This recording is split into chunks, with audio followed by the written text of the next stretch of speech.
ಗುರುಗಳು ನಮ್ಮ ಗುರುಗಳು.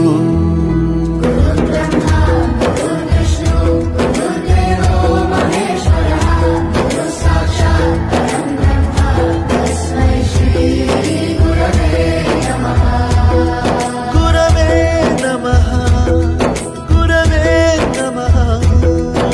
ಬಳಪ ಹಿಡಿದ ಭಗವಂತ ಇರುತ್ತಾನೆ ನಮ ಸುತ್ತ. ಅವತಾರ ನಾನಾ ರೂಪವೋ